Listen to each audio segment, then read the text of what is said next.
Have you ever wondered why vampires captivate our imaginations? Why these nocturnal predators have been part of our collective psyche for centuries?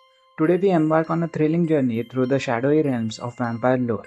From ancient myths to contemporary pop culture, we'll explore how vampires have evolved and why they continue to fascinate us. Let's dive into the darkness. Our story begins in the cradle of civilization. In ancient Mesopotamia, long before Bram Stoker penned Dracula, there were tales of Lamastu.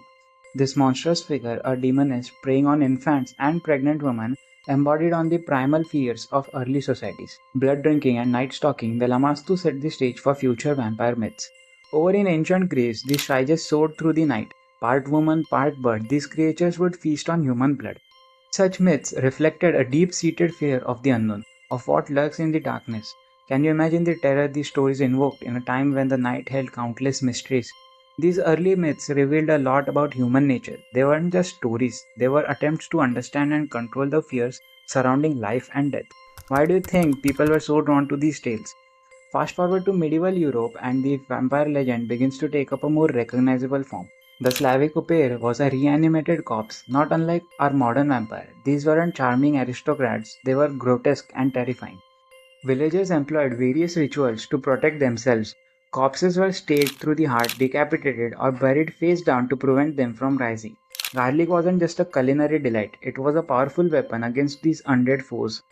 The fear of vampires in medieval Europe was deeply intertwined with a lack of understanding about death and disease. Imagine living in a time when any unexplained illness or sudden death could be blamed on a vampire. These rituals, though gruesome, were desperate attempts to reclaim some control over the unknown. In the late 19th century, the vampire myth underwent a significant transformation. John Polidori's The Vampire, published in 1819, introduced Lord Ruthven, the first aristocratic vampire. Ruthven was charming, sinister, and deadly, a far cry from the ghastly figures of the folklore. But it was Bram Stoker's Dracula, published in 1897, that truly redefined the vampire genre. Stoker's Dracula was a complex character blending ancient fears with contemporary anxieties about disease, sexuality, and foreign invasion. Dracula wasn't just a monster, he was a reflection of the fears and anxieties of the Victorian society. The novel's themes of invasion, seduction, and the supernatural resonated deeply with the readers. The 20th century saw the vampire evolve once more.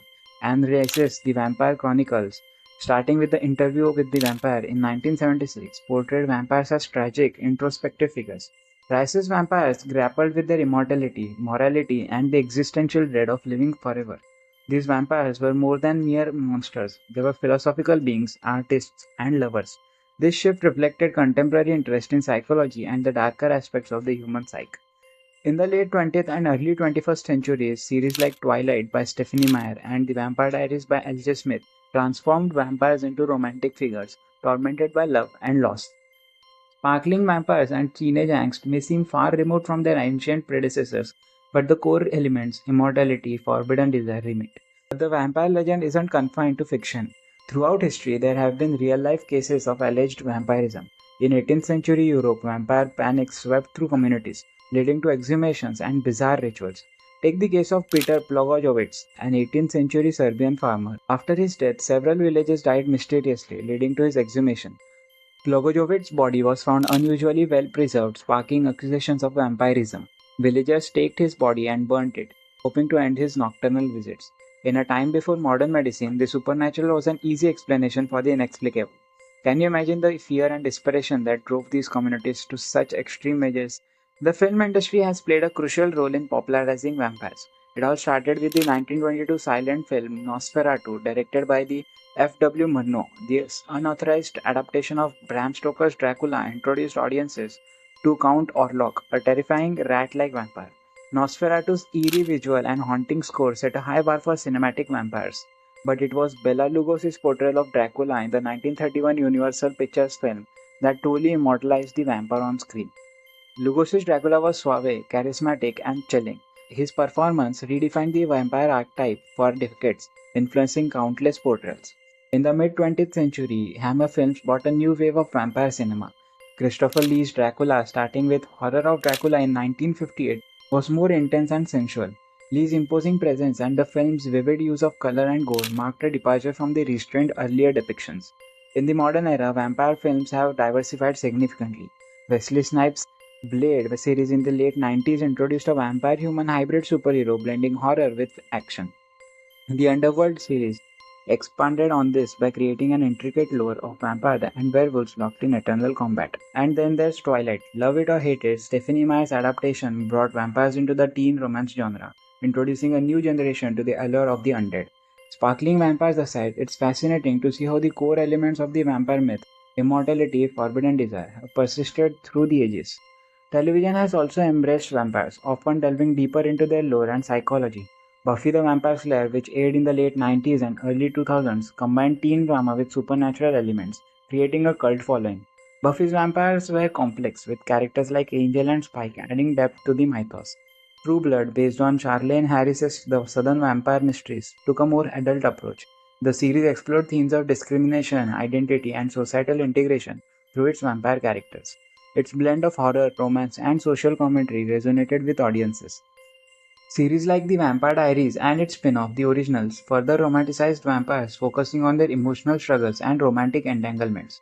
Meanwhile, What We Do in the Shadows, both the film and the TV series, took a comedic approach, showcasing the mundane and often absurd lives of modern-day vampires.